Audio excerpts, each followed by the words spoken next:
McGinn friends, it's good to see you again. Here we go with another read aloud. I am excited to bring you today's book. It's one we got early this year as a newer book, and it mixes fiction and nonfiction, which is not always easy to do, and you'll see how that comes together in a minute. But since we're talking about fiction and nonfiction, you remember when you're picking up your books this summer, when you're reading, mix things up. Grab a fiction book, throw yourself into a little bit of an imaginary world, okay? And then also go for some nonfiction, a biography, and get something that's real. It's always good to mix things up.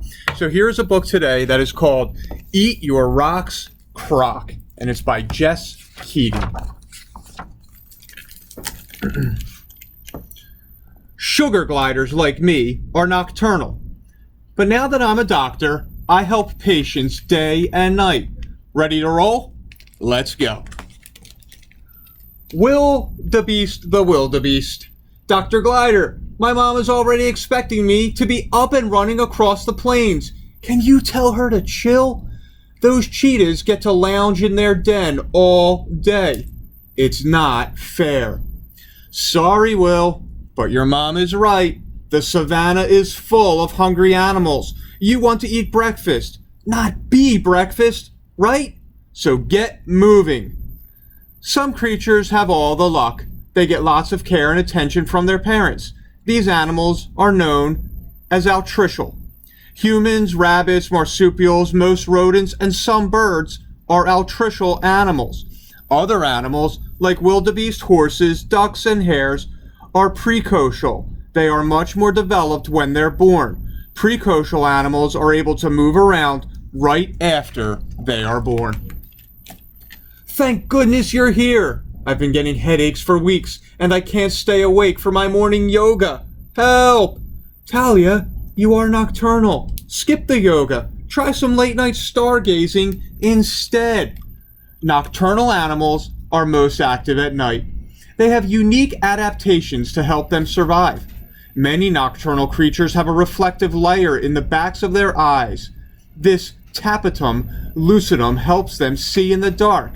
Being active at night helps me stay hidden. Shh, me too. Using the dark to hide from other animals is called Crypsis. Many diurnal animals are becoming more nocturnal because of climate change and human behavior. As their wild spaces shrink, being nocturnal helps them avoid humans. Al the anglerfish. I'm so glad you're here, Doc. I'm starving. There may be plenty of fish in the sea, but they're so hard to catch. Why am I so bad at hunting? I'm so hungry, I could faint. Chin up, Al. I've got some great news. You don't need to hunt. You just need to find the nearest girl anglerfish and bite her. Trust me, you won't believe what happens next. Many male anglerfish don't hunt for food. Instead, they latch on to the females to survive. Once a male fish bites a female, his body fuses with hers. His internal organs wither away and become useless. He can then get his nutrients from her blood. It took scientists centuries to realize that the lumps on some female anglerfish were in fact male anglerfish. Dr. Glider, I am desperate. My brother is missing. He went out yesterday and didn't come back. Now the ants keep marching by and they look very guilty. I think they kidnapped him. This is by Astrid Aphid. Sorry, Astrid, but I spotted some ants a few trees away and I think you're right. He's been aphid-napped. But don't worry, ants treat their pets very well. Aphids have really sweet adaptation. They ooze a sugar substance called honeydew, and sometimes ants will kidnap aphids to keep as pets. This way, they can eat the sugary goo whenever they want. The ants will protect Astrid's brother and take great care of him because they want to keep their food source safe. When two animals benefit from a relationship like this, it's called symbiosis. Patrick the Platypus. Hi, Doctor. There's a family of humans that lives beside my pond, and no matter how much I hide, they are always trying to catch me. I am feeling seriously helpless. Oh, Patrick, you may be cute, but you are far from helpless. Why haven't you used your secret weapon on them yet? You've got venom up your sleeve, or rather, your paw. Male platypuses are equipped with a small spur on their hind legs, and this spur can deliver venom when the platypus is attacked or scared. You've probably heard of venomous reptiles and fish, but platypuses are one of the few venomous mammals in the world. Platypus venom is strong enough to kill small animals, but it isn't lethal to humans. But it'll still hurt a lot. Platypuses are also monotremes. Monotremes are rare mammals because they lay eggs instead of giving birth to live young. Carl the crocodile. Help me, Dr. Glider. My stomach is killing me. I eat all the same food as my family, but I'm the only one that feels sick. What's wrong with me? Carl, sounds to me like you need to eat more solid foods. Are you eating rocks? A rock a day keeps the doctor away. Crocodiles can't chew, so they have to eat their food in huge chunks. This can be tough on their stomachs. The solution? They swallow rocks. Many birds, seals, sea lions, and crocodiles swallow rocks, and they help grind the food so that they can digest it. The rocks that these animals swallow to help their digestion are called gastroliths. Sebastian, the nurse shark. Welcome to the shallows, Dr. G. See these strange fish stuck to my belly? I can't get rid of them. I zig, they zag. I zag, they zag. What's a shark got to do to get some alone time? Silly shark. You shouldn't be trying to outswim your belly buddies. You should be thanking them. They're your mobile cleaning squad. The small fish that you see stuck to shark bellies are called Remoras. I eat the parasites on my shark's skin. This fancy sucker on my head lets me stick to my shark without working hard. This suction cup hat is actually a modified dorsal fin. Remoras can also be found on whales, rays, turtles, dugongs, large fish, and boats. Sometimes they will even live inside the mouths of a manta ray or sunfish. Is there something in my mouth? Freddie, Frigatebird. I'm so glad you flew by, Doc. My family is always flying, flying, flying. I don't want to ruffle any feathers, but if I don't get some sleep soon, I'm going to crash.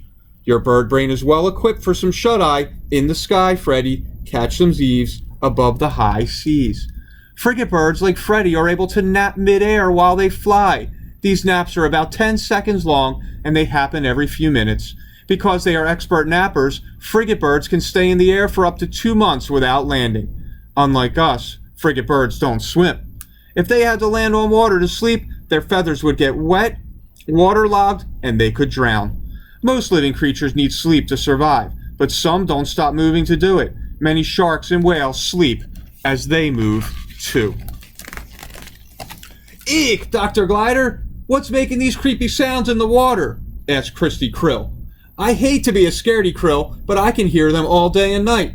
Do you think I'm being haunted? Look out, Christy. You're being hunted, not haunted.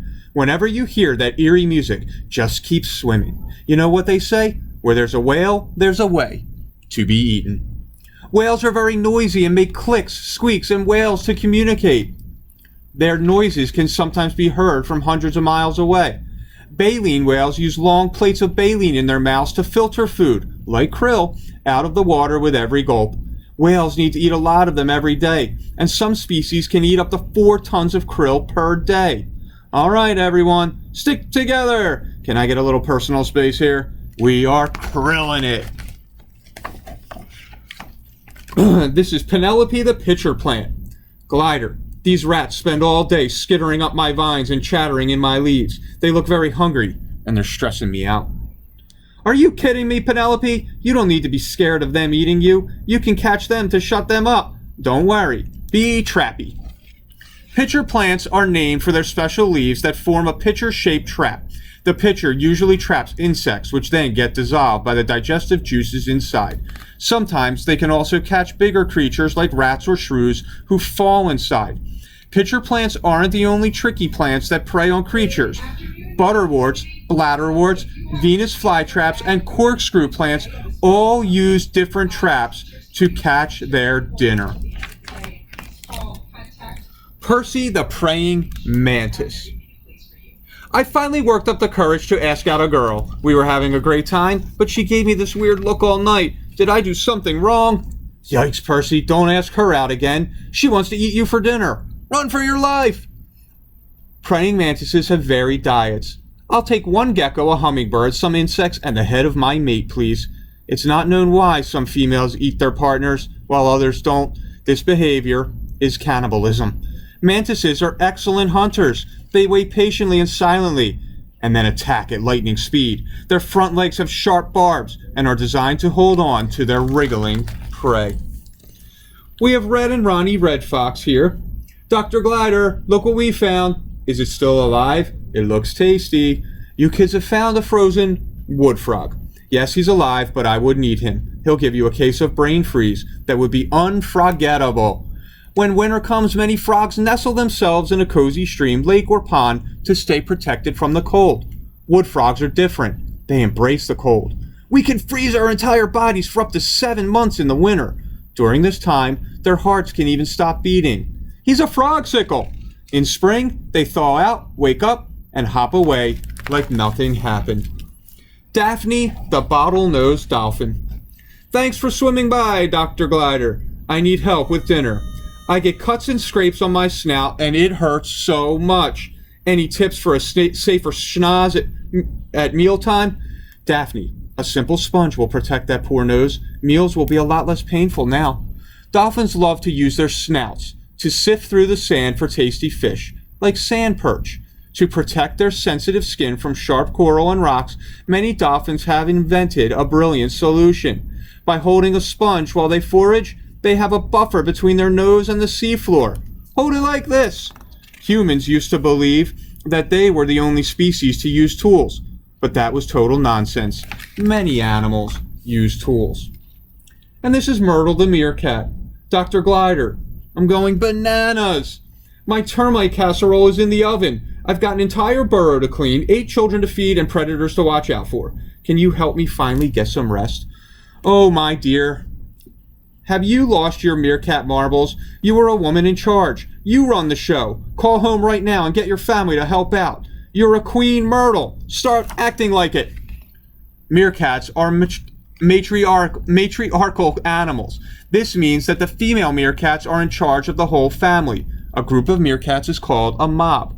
Teamwork makes the dream work.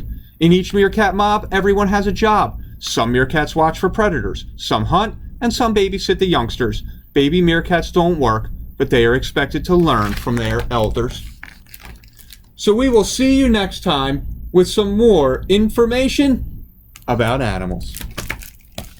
Boys and girls, I hope you enjoyed that combination of made-up animals, but with a ton of true information from the nonfiction angle. I know this was a longer book.